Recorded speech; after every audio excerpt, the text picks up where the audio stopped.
la suite de la lettre à mon cancer. Waouh! J'aurais eu cette force mentale de cacher à mes propres défenses immunitaires le complot qui était en train de se tramer au plus profond de mes neurones. Mayday, Mayday, Roger, copy.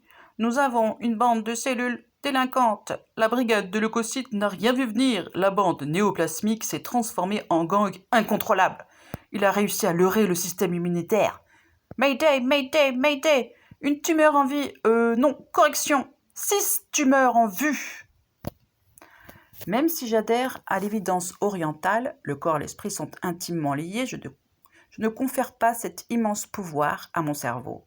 Devenu suicidaire au prétexte que j'ai perdu mon père à l'âge de 18 ans, je laisse cette spéculation aux psychologues de comptoir, aux charlatans opportunistes surfant sur la vague ayurvédique, aux faux interprètes chamaniques qui ont abusé de l'ayahuasca et qui se représentent le monde à l'éclairage du tout endogène. Mais revenons à toi. Tu es le cancer de l'humiliation par excellence. Certes, il y en a d'autres qui touchent à l'intime, mais c'est l'intime reproducteur, l'intime socialement accepté, l'intime dévoilé avec moins de tabous. Mais toi, tu es le cancer tabou, celui qui fait pouffer les plus jeunes mais frémir les plus vieux, le cancer de l'opprobre, celui qui te fait arrêter au rayon hygiène pour adultes et, instinctivement, te retourner à droite puis à gauche pour voir si personne de tes connaissances ne se promène dans le coin. Tu es le cancer qui, s'il reste localisé, se soigne très bien, mais au prix d'une grande souffrance, car, tout le monde le sait, les muqueuses, c'est très sensible. En effet, tu n'as pas aimé les 30 séances de rayons, essaims de flèches brûlantes, faisceaux dirigés vers toi et une trop grande zone alentour. Oui, tu as été dissous, pulvérisé, éjecté par lambeaux. Ici et maintenant, tu n'es plus.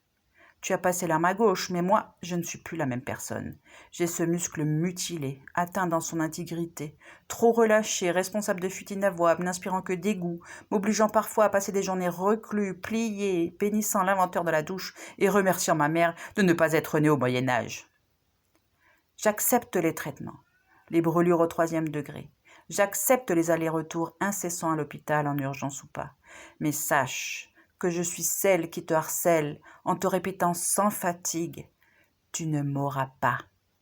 Répété à chaque mauvais coup, à chaque effet secondaire, à chaque fois que tu coches une nouvelle case sur la liste des séquelles tardives, à chaque saignement installé. Je te laisserai perdre mon appétit, me déshydrater, broyer mes articulations, congeler mes orteils, électrifier mes doigts, dérégler l'horloge de mon cœur, atrophier mes cuisses, hisser mon anus sur un piédestal et me forcer à le mêler dans mes conversations, entacher le sol d'un sang frais, perle de vie qui ne devrait pas s'échapper d'un endroit réservé aux résidus alimentaires, me déplacer en fauteuil roulant, puis avec 2 béquilles, puis avec une canne, pour porter mon corps si lourd pourtant délesté de 8 kilos. Je te laisserai orchestrer en chef amusé la mélodie des proutes, la symphonie des paix, arrachant à mon fils des fous rires étincelants de vie et des réprimandes agacées de mes aînés. Je te laisserai briser mes espoirs, immiscer la peur dans la moindre de mes cellules, inviter la mort même en dehors des repas de famille. Je te laisserai spéculer sur mon capital santé, changer l'intitulé de mon calendrier, me faire soupirer de chagrin à chaque date anniversaire ou fin de validité. 2026, serai-je encore là? Je te laisserai m'attacher au lit, clouer ma cage thoracique sur les planches du désespoir, pleurer sur le débitmètre d'entraînement respiratoire qui, invariablement, s'obstine à rester au niveau d'un poumon qui aurait eu le Covid.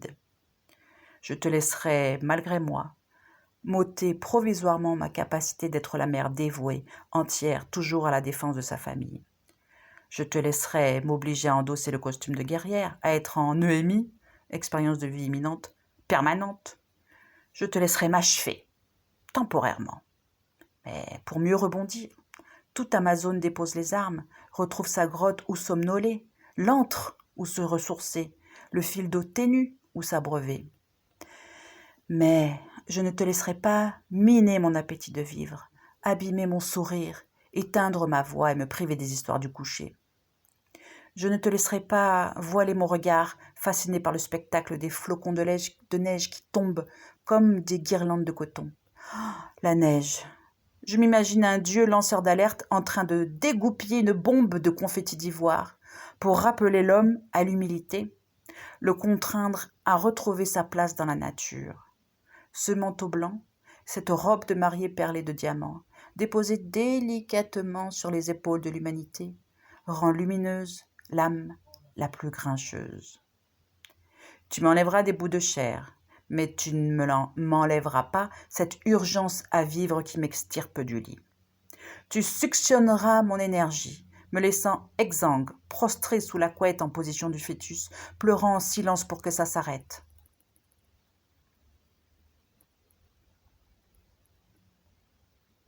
Mais je chérirai le peu d'énergie qui me reste pour être dans le faire, être dans le dire, être dans la relation.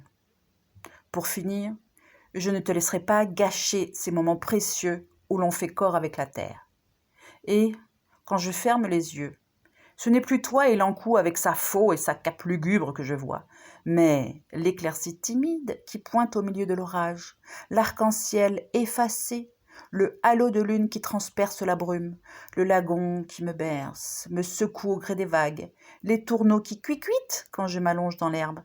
C'est tout cela qui désormais habite le noir au fond de mes yeux. Je regarde mon corps avec tendresse, compassion, sans tomber dans la pitié ou la niaise bienveillance. Je sais le remercier de sa persévérance dans cette lutte permanente, le respecter, le bichonner. C'est pourquoi, au bout d'un mois de tractation avec ma conscience et mon sens élevé de la maîtrise du budget familial, je m'autorise à m'offrir des moments de bien-être, rien que pour moi. Un égoïsme sain, centré sur tout ce qui me fait du bien. De billets de théâtre, de l'art-thérapie, de l'équithérapie, des massages, de la réflexologie plantaire et un abonnement mensuel à la piscine et salle de sport. Chaque muscle, chaque tendon, chaque articulation et posture se rappelle à moi et me dit « T'en as chié ? Eh ben, ça va encore continuer pendant quelques années. » Alors, mon plan de relance, mon allié principal dans cette phase de rééducation et de convalescence, c'est l'eau. Elle m'a tellement manqué pendant ces années de traitement. L'eau purificatrice coule sur mon corps et repart avec mes déchets. Elle masse en douceur chaque centimètre carré de peau, même si elle la sèche, et me rappelle combien la chimio a aspiré chaque gouttelette humide de mon épiderme. Dans le fond turquoise des bassins, un point noir zèbre l'ongle d'un orteil. Dans une crise de somnambulisme, serais-je tartinée d'un vernis couleur gothique ? Non, non, non. 6 mois après la chimio, le produit se montre encore et encore, même dans les cellules les plus lointaines, celles du bout du corps. Alors cancer. Certes, tu m'as épouvantée dès le début, mais maintenant que tu dors, la peur se détourne de moi. Un peu, beaucoup, passionnément. Elle se réveille les jours avant les examens de contrôle. Elle m'oblige à m'occuper les mains et l'esprit pour sublimer ta présence, faire émerger une création positive de cette averse boueuse dont tu m'as recouverte pendant de longs jours. Alors ce soir, je te chante afin de te quitter. Parenthèse musicale, une reprise détournée de la chanson d'Aznavour, je m'y voyais déjà. La suite dans un prochain épisode. Merci de votre écoute.